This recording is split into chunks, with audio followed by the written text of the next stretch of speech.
ಸ್ನೇಹಿತರೆ ನಮಸ್ತೆ. ಜೇನುಗಿರಿ ಯೂಟ್ಯೂಬ್ ಚಾನಲ್ಗೆ ನಿಮಗೆಲ್ಲ ಸ್ವಾಗತ. ಮಂಡ್ಯದಲ್ಲಿ ಬಹಳ ದೊಡ್ಡ ಅವಘಡವೇ ನಡೆದೋಗಿದೆ. ಪ್ರತೀಕ್ಷಾ ಅನ್ನುವ 3 ವರ್ಷದ ಮಗು ಈ ಲೋಕವನ್ನು ಬಿಟ್ಟು ತೆರಳಿದೆ. ಆ ಘಟನೆಗೆ ಕಾರಣ ಯಾರು? ನೇರವಾಗಿ ಪೊಲೀಸರು. ಜನರ ಜೀವವನ್ನು ರಕ್ಷಿಸಬೇಕಾದಂತಹ ಪೊಲೀಸರು 3 ವರ್ಷದ ಹಸುಳೆಯ ಸಾವಿಗೆ ಕಾರಣ ಆಗಿದ್ದಾರೆ ಅಂತಂದರೆ ಈ ಪೊಲೀಸರ ಮಾನವೀಯತೆ ಬಗ್ಗೆ ನಾವು ಖಂಡಿತವಾಗಿ ಮಾತಾಡಬೇಕಾಗತ್ತೆ. ಪೊಲೀಸ್ನವ್ರದ್ದು ಚಾಳಿ ಇದೆ ಮೊದಲೇನಲ್ಲ. ಏನಾಗಿದೆ ಈ ಪೊಲೀಸ್ ಇಲಾಖೆಗೆ?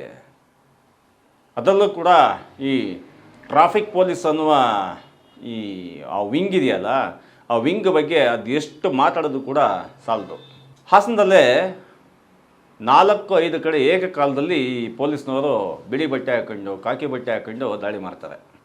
ಅದು ಯಾವ ಮಟ್ಟಕ್ಕಿರುತ್ತೆ ದಾಳಿ ಅಂತಂದರೆ ನೀವು ಅದನ್ನು ನೋಡಿದರೆ ಸಿನಿಮಾದ ಶೂಟಿಂಗ್ ನಡೀತದೆ ಅಂತ ಅನ್ನಿಸ್ಬೇಕು. ಆ ರೀತಿ ದಾಳಿ ನಡೆಸ್ತಾರೆ. ಯಾವುದೇ ಒನ್ ವೇ ಮಧ್ಯದಲ್ಲಿ ನಿಂತ್ಕೊಂಡ್ಬಿಡೋದು, ಯಾವುದೇ ಕ್ರಾಸಲ್ಲಿ ನಿಂತ್ಕೊಂಡ್ಬಿಡೋದು, ದಿಢೀರಂತ ಪ್ರತ್ಯಕ್ಷ ಆಗ್ಬಿಡೋದು, ಏಕಾಏಕಿ ಆ ಬೈಕ್ನ ಮೇಲೆ ದಬಾಕೊಂಡು ಬಿದ್ದುಬಿಡೋದು. ಏನಾಗಿದೆ ಪೊಲೀಸ್ನವ್ರು ನಿಮಗೆಲ್ಲ?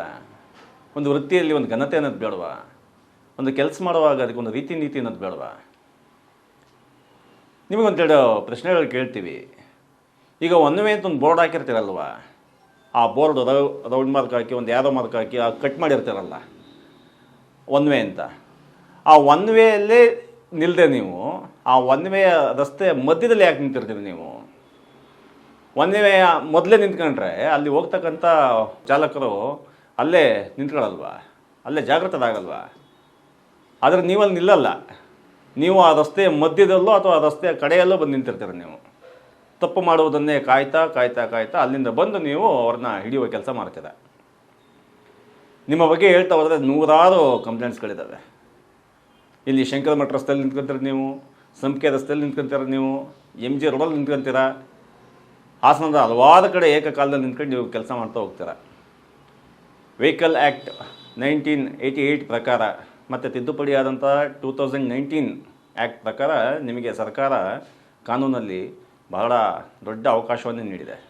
ಅದನ್ನು ಮಾನವೀಯತೆಯಿಂದ ಜಾರಿ ಮಾಡೋದಕ್ಕೆ ಬಳಸ್ಕೊಳ್ಳಿ. ನೀವು ರಸ್ತೆಯಲ್ಲಿ ಅಲ್ಲಲ್ಲೇ ನಿಂತು ಈ ದಾಳಿ ಮಾಡುವ ರೀತಿಯನ್ನು ಕೈ ಬಿಡಬೇಕಾಗತ್ತೆ. ಮೊದಲು ಬೆಂಗಳೂರಲ್ಲಿ ಈ ವ್ಯವಸ್ಥೆ ಇಲ್ಲ. ಬೆಂಗಳೂರಲ್ಲಿ ಯಾವ ಗಾಡಿಗೂ ಕೂಡ ಯಾವ ಪೊಲೀಸು ಕೂಡ ಕೈ ಹೊಡೆಯಲ್ಲ. ಎಲ್ಲದಕ್ಕೂ ಕೂಡ ಕ್ಯಾಮ್ರಾ, ಫೋಟೋ ತೆಗಿತಾರೆ, ರಿಜಿಸ್ಟರ್ ಮಾಡ್ಕೊತಾರೆ, ನೋಟಿಸ್ ಮನೆಗೆ ಬರುತ್ತೆ, ನಾನಾ ವ್ಯವಸ್ಥೆಗಳಿದ್ದಾವೆ. ಈ ತಂತ್ರಜ್ಞಾನ ಇಷ್ಟೊಂದು ಮುಂದುವರೆದಿರ್ತಕ್ಕಂಥ ಕಾಲದಲ್ಲೂ ಕೂಡ ನೀವು ರಸ್ತೆ ಮಧ್ಯದಲ್ಲಿ ನಿಂತು ಆ ವೇಗವಾಗಿ ಬರ್ತಕ್ಕಂಥ, ನಿಧಾನಕ್ಕೆ ಬರ್ತಕ್ಕಂಥ ಯಾವುದೇ ವೆಹಿಕಲ್ಗಳನ್ನ ಅಡ್ಡ ಹಾಕೋದನ್ನು ಮೊದಲು ನಿಲ್ಲಿಸಬೇಕಾಗತ್ತೆ. ಈ ಇಲಾಖೆಯಲ್ಲೂ ಕೂಡ ಸಾಕಷ್ಟು ಲೋಪದೋಷಗಳಿದ್ದಾವೆ. ಆ ಇಲಾಖೆಯಲ್ಲಿ ನಮಗೆ ಕಾಣಿಸ್ತಕ್ಕಂಥದ್ದು ರಸ್ತೆಯಲ್ಲಿ ಒಬ್ಬ ಕಾನ್ಸ್ಟೇಬಲ್ಲು, ಒಬ್ಬ ASI ಕಾಣಿಸ್ಬೋದು. ಆದರೆ ಆ ಸ್ಟೇಷನಲ್ಲಿ ಅವರಿಗೆ ಟಾರ್ಗೆಟ್ ಕೊಟ್ಟಿರ್ತಾರೆ. ಈ ವಿಷಯ ಏನು ಮುಚ್ಚಿಟ್ಟದಂಥ ವಿಷಯ ಏನಲ್ಲ. ಎಲ್ಲ ಇಲಾಖೆಯಲ್ಲೂ ಕೊಟ್ಟಂತೆ ಇಲ್ಲೂ ಕೂಡ ಟಾರ್ಗೆಟ್ ಕೊಟ್ಟಿರ್ತಾರೆ. ಆ ಟಾರ್ಗೆಟ್ ಮುಖಾಂತರನೇ ಇವರು ಕೆಲಸ ಮಾಡೋದಕ್ಕೆ ದಿವಸಕ್ಕೆ ಇಷ್ಟು ಕೇಸ್ ಹಿಡಿದ್ವಿ, ದಿವಸಕ್ಕೆ ತಿಂಗಳಿಗೆ ಇಷ್ಟು ಕೇಸ್ ಆಯಿತು ಅಂತೇಳಿ ಆ ಟಾರ್ಗೆಟ್ ತೋರಿಸ್ಬೇಕಾಗತ್ತೆ. ಟ್ರಾಫಿಕ್ ಕಚೇರಿಗೆ ಬಂದಂತಹ ಹಿರಿಯ ಅಧಿಕಾರಿಗಳು, ಯಾವುದೇ ಹಿರಿಯ ಅಧಿಕಾರಿಗಳಾಗಿರಲಿ, ಅವರು ಬಂದು ಎಷ್ಟು ಕೇಸ್ ಹಿಡಿದೆ ಅಂತ, ಎಷ್ಟು ಕೇಸ್ ಆಯ್ತಪ್ಪ ಅಂತ ಕೇಳ್ತಾನೆ ಹೊರತು ಎಷ್ಟು ಜನಸ್ನೇಹಿಯಾಗಿ ಕೆಲಸ ಮಾಡಿದೆ ಅಂತ ಹಿರಿಯ ಅಧಿಕಾರಿಗಳು ಕೇಳೋದಿಲ್ಲ. ಮೊದಲು ಹಿರಿಯ ಅಧಿಕಾರಿಗಳು ತಮ್ಮ ಕರ್ತವ್ಯ ಪ್ರಜ್ಞೆಯನ್ನು ಮಾನವೀಯತೆಯ ಮುಖಾಂತರ ತೋರಿಸಿದ್ರೆ ಇದಕ್ಕೊಂದು ಶಕ್ತವಾದ ಪರಿಹಾರ ನಾವು ಕಂಡ್ಕೊಬೋದು. ಮಂಡ್ಯದಲ್ಲಾದಂತಹ ಘಟನೆ ಹಾಸನ ಅಲ್ಲ, ಬೇರೆ ಇನ್ನೆಲ್ಲೂ ಆಗಬಾರ್ದು. ಮತ್ತೊಮ್ಮೆ ಹೇಳ್ತೀವಿ, ಪೊಲೀಸರೇ ದಯಮಾಡಿ ರಸ್ತೆ ಮಧ್ಯದಲ್ಲಿ ಕೈ ಹೊಡೆಯೋದನ್ನು ನಿಲ್ಲಿಸಿ. ಆಧುನಿಕವಾಗಿ ತಂತ್ರಜ್ಞಾನ ಮುಂದುವರೆದಿರ್ತಕ್ಕಂಥ ಈ ಕಾಲದಲ್ಲಿ ನೀವು ಮಾಡಬೇಕಾದಂತಹ ಅಷ್ಟೂ ಪ್ರಯೋಜನಗಳನ್ನು ನೀವು ತಗೊಂಡು ಕೆಲಸ ಮಾಡಿದ್ರೆ ಜನಸ್ನೇಹಿಯಾಗಿ ನೀವು ಪೊಲೀಸರ ವರ್ತನೆ ಆಗ್ಬೋದು. ಇದರ ಬಗ್ಗೆ ಹಾಸನದ SP ಆದ ಮೊಹಮ್ಮದ್ ಸುಜಿತ್ ಅವರು ಗಂಭೀರವಾದ ಪ್ರಯತ್ನ ನಡೆಸ್ತಾರೆ ಅಂತ ನಾವು ಆಶಿಸ್ತಾ ಈ ವಿಡಿಯೋ ಮುಗಿಸ್ತೀವಿ. ಧನ್ಯವಾದಗಳು.